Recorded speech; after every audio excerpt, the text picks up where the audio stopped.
Am I the a-hole for publicly humiliating my stepmom during her wedding speech after pretending to help with the wedding? So, I, 16 female, recently did something that everyone in my family is calling cruel and immature. But I honestly don't feel that bad, and I want to know if I'm truly the villain here. My dad, 45 male, just got remarried to Trish, 38 female. My dad cheated on my mom with her for almost a year before they got caught. I was 13 when it all blew up.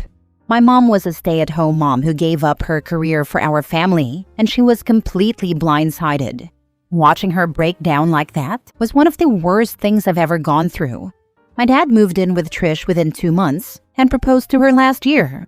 He kept telling me that I needed to accept his happiness and that Trish wanted to build a relationship with me. I mostly stayed quiet to keep the peace, but I never forgave either of them.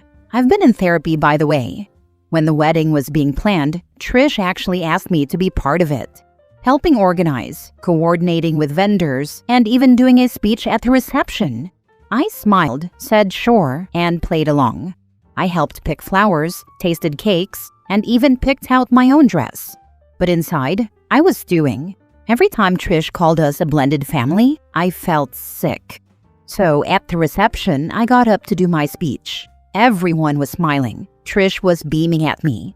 I cleared my throat and said, paraphrased obviously, "When I was 13, I watched my family fall apart because my dad decided to cheat on my mom with the woman he's marrying today.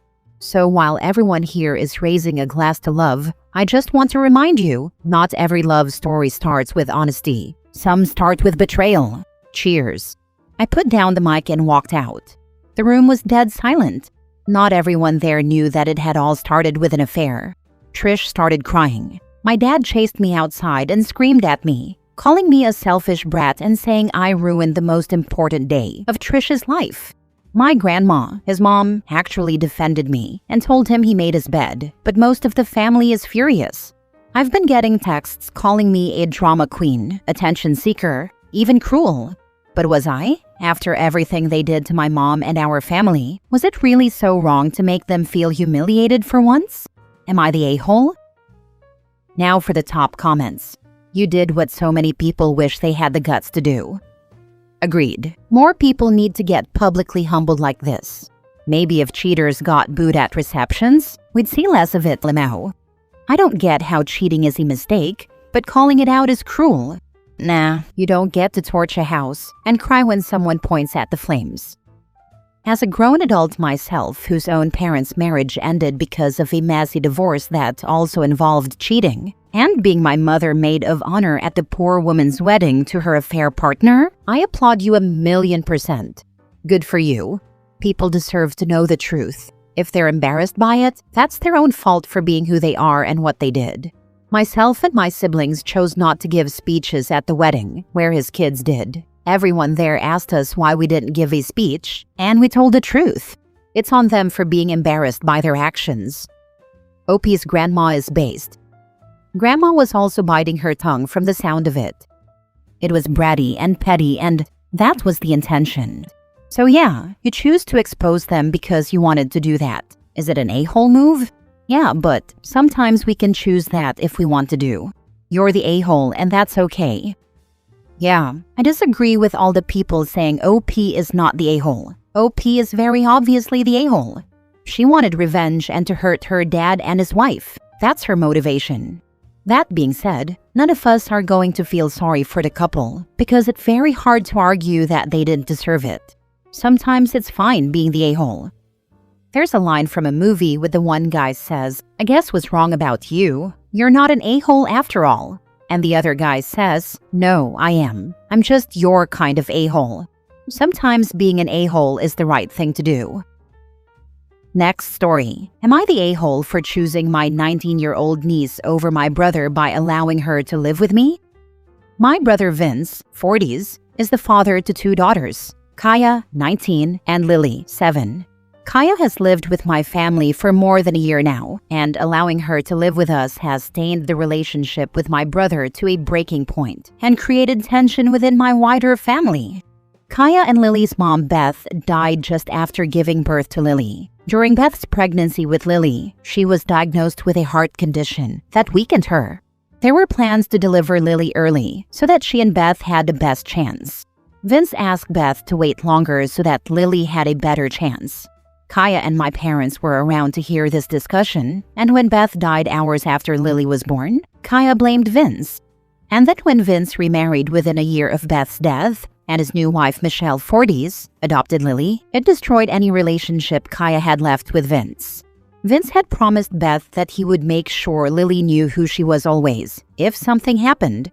But after Michelle adopted Lily, they began talking like Michelle was her biological mother. Michelle would tell Lily, even as a young toddler, that the day she was born was the best day of her life, or how happy she and Vince were when they had Lily. There are people who were under the assumption that Kaya's mom died, and Lily was Michelle's biological child. Kaya fought a lot with Vince and Michelle. She told her dad she hated him and that he betrayed her mom. She blamed him for her mom's death, shamed him for erasing and replacing Beth with Michelle, and giving her mom's daughter to Michelle. She wished he'd been the one to die instead of her mom. She told Michelle she hoped Beth haunted her every day for stealing Lily. They punished her a lot because they didn't want Lily to hear and figure out what was going on. She was not allowed to talk about Beth to Lily, and they stopped the girls spending time together because they knew Kaya would tell Lily the truth. I was always super close to Kaya and was there for her when most of our wider family were more in support of Vince and Michelle and Lily. I got some grief for that because I was reminded that Vince lost his wife and was left with 2 girls to raise, and that Michelle was just trying to love Lily and give her a mom and was being tormented by a teenager because of it. But I could see Kaya's side, and I still think Vince has handled this all so badly. They might all argue that this is better for Lily, but she'll have to know someday, and I have to imagine there could very well be a lot of pain for her when she realizes the truth. I think there's a very real chance Lily and Kaya will never be capable of being close. When Kaya turned 18, she asked if she could live with me and my husband and our kids. We said yes. I was happy to have her come stay, and I knew it was better than her being on her own. But as I mentioned, this was not something Vince approved of, and he wanted me to kick Kaya out. I refused. We didn't speak for months, and when he heard from another one of our siblings that Kaya was still with me, he reached back out and told me I had chosen Kaya over him, my own brother. He sent me a text exchange between him and Kaya where she told him that his happiness wasn't deserved and he should have stayed single forever after what he did to her mom. He told me that was what I was supporting, and I told him I wasn't kicking Kaya out and to quit trying.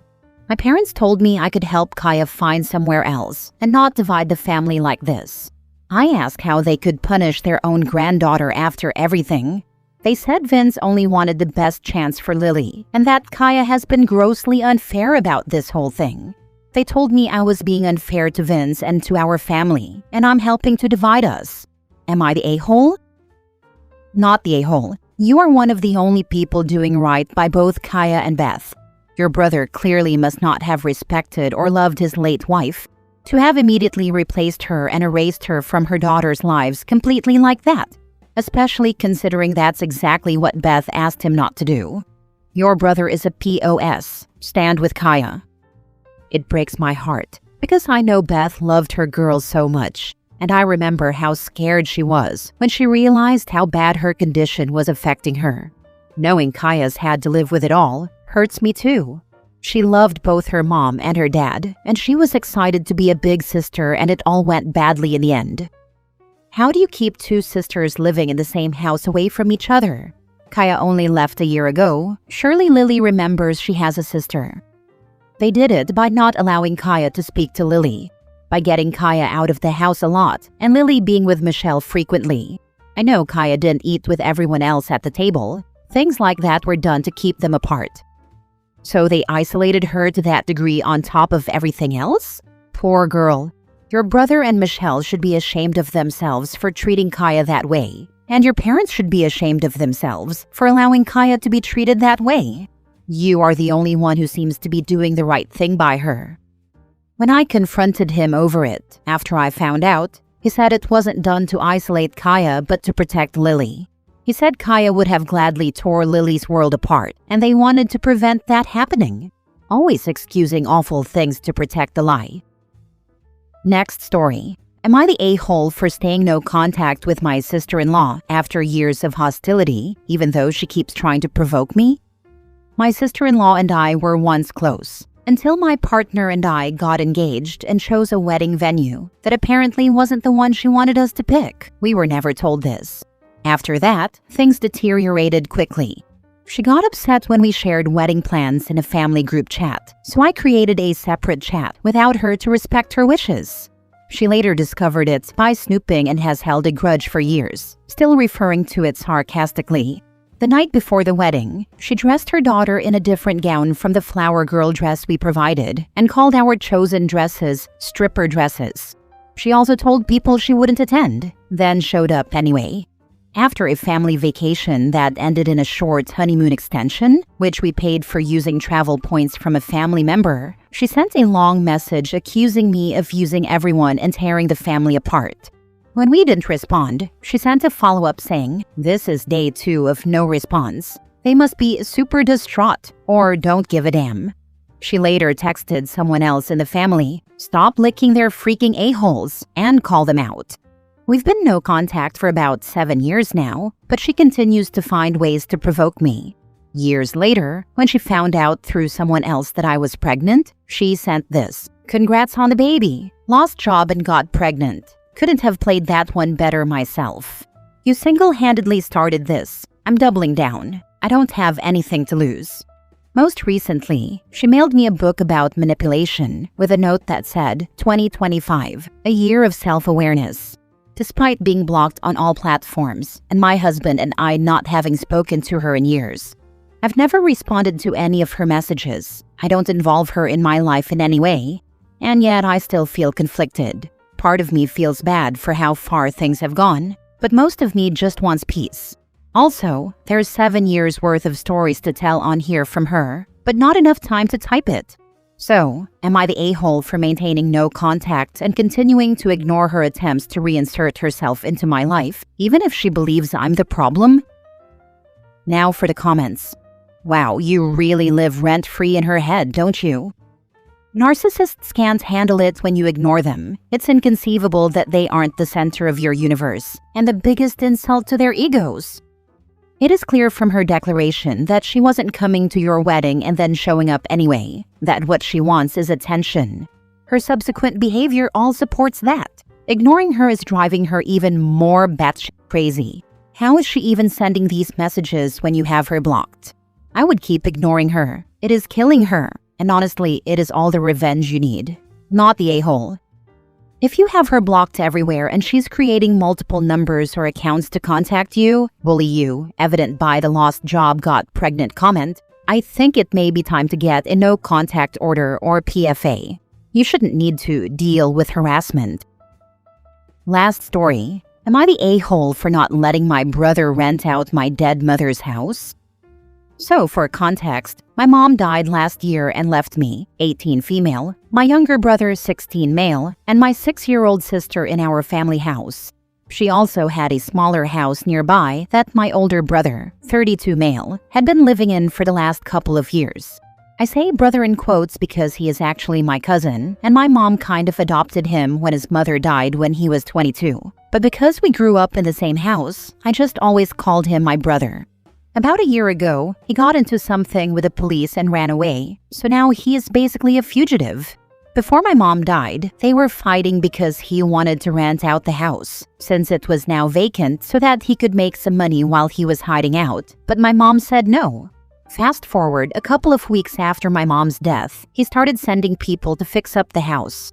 It occurred to me that the only reason why he would do that is because he thought, with my mom gone, he could do whatever he wanted with the house, and because he couldn't come back, he was going to rent it out. This was proven when he called me at work to tell me that he had sent people to look at the house and to let them in. I then said no and hung up. I knew he wasn't going to let it go, so I asked my uncles if they would help, but they only told me that he had it rough after having to run away from home. Like it wasn't a consequence of a choice that he made, and has a daughter to take care of. I tried to tell them that I was also alone with 2 younger siblings to take care of, and that I was going to rent out the house myself since it's basically the only inheritance I got from my mom. They told me I could always come to them if I needed anything, like I wanted to be groveling for money every time I was short on groceries, or explain my expenses to my a-hole brother every time I needed it.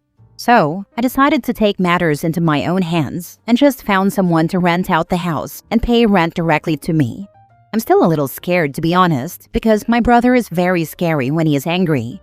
He always treated me like crap growing up, as we grew up in a very old-school household, and he was the only man for a really long time, so he was treated like a king. Not surprising that he grew up to be a massive prick. He hasn't found out yet, and I'm honestly dreading the day he does. Fingers crossed he doesn't unalive me. Now for the comments. Am I reading this right? Your cousin brother is a fugitive who thinks he gets to play landlord with your dead mom's house while you're out here actually raising 2 kids and holding the whole damn thing together at 18? Again, 18. And he's mad because, checks notes, you're not letting him scam the one piece of stability left in your life? No, just no. Provide the police with the fugitive's phone digits and possible location. As a good citizen, you have a responsibility to do just that. A lot of people in the neighborhood have tried to report him when they see him. Nothing ever happens. You need to get the house put in your name. The house is already in my name. In my country, all assets fall to the children in the event of a parent's death. And since my siblings are both underage, it's in my name with them as my dependents. But since he doesn't really need any paperwork to rent the house, I guess he thought he could bully me into agreeing. What country are you in? You definitely need papers to rent out a house, especially one that isn't in your name. Not if he intimidated me into letting him. I'm in South Africa, by the way. Not the a-hole. You should get cameras and tell the police that he's not allowed to be there and is considered to be trespassing. And if he's caught on the property, have him arrested. Tell them that you're afraid of him based on past behavior, and maybe have an officer with you when you do tell him. Also, have all of the locks changed and clear documentation that the property is yours by inheritance. The police where I'm from are basically useless, which is why I ask my uncles for help. I have other people in the neighborhood looking out for us, but I honestly don't expect much. Locks changed and security cameras. Your tenants might be in danger as well as you. Nah, I rented out to this really big guy, and he knows what's happening and agreed to be on the lookout. My brother is kinda small, probably why he's such a prick to everyone smaller than him, but he won't go anywhere near that house once he finds out. It's me I'm worried about.